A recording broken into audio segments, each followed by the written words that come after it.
अध्यक्ष भगत बड़ोत्रा पांगी कल्याण संघ चंबा ने पूरे पंगवाल समुदाय की तरफ से सांसद डॉक्टर सिकंदर का चेहनी सुरंग का सदन में मुद्दा रखने के लिए आभार व्यक्त किया। सबसे पहले मैं आप सभी लोगों का धन्यवाद करता हूं जो आपने अपना कीमती समय हमें दिया। मैं भगत बड़ोत्रा अध्यक्ष पांगी कल्याण संघ चंबा इकाई। तो आज एक महत्वपूर्ण मीटिंग का आयोजन यहाँ पर कल्याण संघ ने किया हुआ है। तो इसका मीटिंग का आयोजन करने का मुख्य उद्देश्य जो था वो 25 से 30 हज़ार पंगवाल समुदाय में एक खुशी की लहर है और खुश होने का बहुत बड़ा कारण है जिसकी वजह है हमारे राज्यसभा सांसद डॉक्टर सिकंदर जी ने अभी पीछे राज्यसभा के सदन में जिस तरीके से हमारे चैनी टनल का मुद्दा, खासकर जिसे हम 1971 से खासकर हमारे बुजुर्ग लोग आपने देखा होगा कई प्लेटफॉर्म्स पे कई माध्यम से रखते आए हुए हैं और इसकी बात आज तक इस सदन तक नहीं पहुंची थी। तो डॉक्टर सिकंदर जी का मैं अपने और अपने परिवार कल्याण संघ की तरफ से और पूरी पांगी की जनता की तरफ से बहुत बहुत धन्यवाद करता हूं। और आज ही हम इनके लिए एक ज्ञापन यहाँ से लिखकर भी भेज रहे हैं जिसमें हम उनका धन्यवाद कर रहे हैं। और दूसरा जो है डॉक्टर हंसराज जी हमारे जो अभी वर्तमान में एमएलए हैं चुराग क्षेत्र के,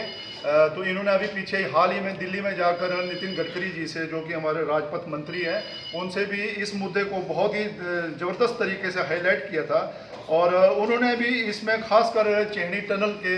बारे में लिखा और उनसे आग्रह किया कि इस टनल को अमली जामा पहनाया जा सके। तो अब मैं थोड़ा सा आप के माध्यम से ब्रीफ करना चाहता हूं कि ये मुद्दा क्यों इतना ज़रूरी है। जिस हिसाब से पांगी कल्याण संघ या फिर पंगवाल एकता मंच ने इसमें जो संघर्ष किया है आपको मैं बताना चाहता हूं कि 2014 में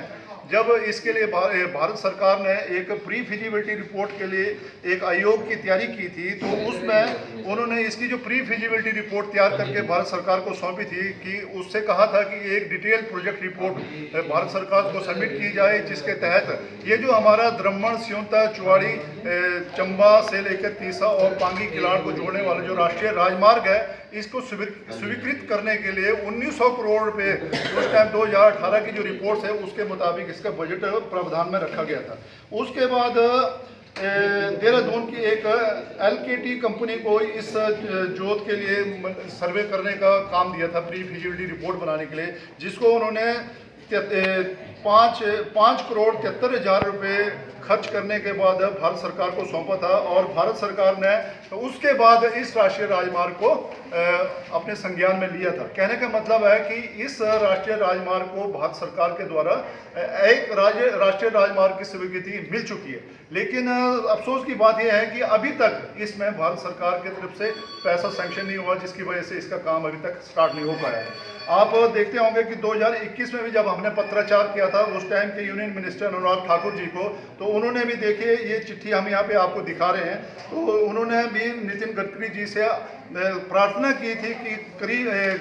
कम से कम इस राष्ट्रीय राजमार्ग पे आप कुछ न कुछ संज्ञान दीजिए जिससे कि इसका कार्य स्टार्ट हो सके। उसके बाद ये देखिए नेशनल हाईवेज के हमारे पास चिट्ठियाँ हैं, 2021 की चिट्ठी है, 2019 की चिट्ठी है और पता नहीं ऐसे हजारों चिट्ठियाँ हमारे पास आज तक पड़ी हुई, लेकिन आज तक राज्यसभा या फिर लोकसभा के सदन तक इस मांग को नहीं रखा गया था। ये पहली बार है जब डॉक्टर सिकंदर जी ने इस मुद्दे को राज्यसभा के पटल पर रखा है। अब हम बहुत ही आश्वस्त हैं कि आने वाले समय में शायद इस टनल को खासकर जिसे चैनी टनल के नाम से जाना जाता है, हालांकि आपके ही सोशल मीडिया में कुछ लोग भ्रामक ज्ञापन देते रहते हैं और कहते रहते हैं कि ये लोग चैनी चैनी करते रहते हैं। मैं उनके ज्ञान को थोड़ा सा दुरुस्त करते हुए ये कहना चाहता हूँ कि आपकी चैनी टनल जो है वो चैनी टनल के नाम से ही विख्यात होगी। आप देखिए जैसे आप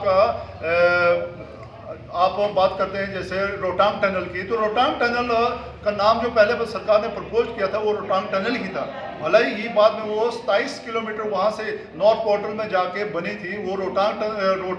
पहाड़ी के नीचे नहीं बनी हुई, तो नाम उसका फिर भी रोहतांग टनल है। वैसे ही हमारी ये जो DPR बन के तैयार हुई है जो भारत सरकार के पास पहुँची हुई है, ये कल परसों भले ही जहाँ से भी ये टनल निकलेगी लेकिन इसका नाम फिर भी चैनी टनल ही रहेगा, तो हम इसका रेफरेंस एज ए चैनी टनल ही देंगे। हम उन लोगों से आग्रह करते हैं कि उनके पास जब सत्ता में पावर्स थी, जब उन्होंने अपना काम करने का उनके पास सशक्त माध्यम था, तब उन्होंने कुछ नहीं किया। आज जब हम इस मुद्दे को बहुत ही ज़बरदस्त तरीके से भारत सरकार के समक्ष रखने में कामयाब हो चुके हैं और सरकार के बड़े बड़े लीडर्स इस मुद्दे को अपने लेवल पे उठा रहे हैं भारत सरकार को, तो उनके पेट में मरोड़ लगना लाजमी है। तो हम आग्रह करते हैं कि हम अपने लोगों से आग्रह करते हैं कि उन लोगों के भ्रामक मुद्दों में ना आए और हमारा साथ दें। पांगी कल्याण संघ हो चाहे पंगवाल एकता मंच हो, जो ज़बरदस्त तरीके से जिनके पास इसकी पूरी डिटेल रिपोर्ट्स है, हम तो इस पर पूरा आश्वस्त हैं कि जिस हिसाब से आज डॉक्टर सिकंदर जी ने इस मांग को रखा हुआ है, उसी हिसाब से डॉक्टर हंसराज जी ने इस मांग को रखा हुआ है। कल परसों हम डॉक्टर अपने चंबा के राज्यसभा सांसद श्री हर्ष महाजन से भी आग्रह करेंगे कि आप भी इस डिमांड को रखिए, और अपने हमारी जो सांसद है कंगना रनौत जी, उनसे भी हम आग्रह करेंगे कि इस डिमांड को रखें। तो हम आश्वस्त हैं कि आने वाले समय में हवाई चैनी टनल होने वाली है। धन्यवाद।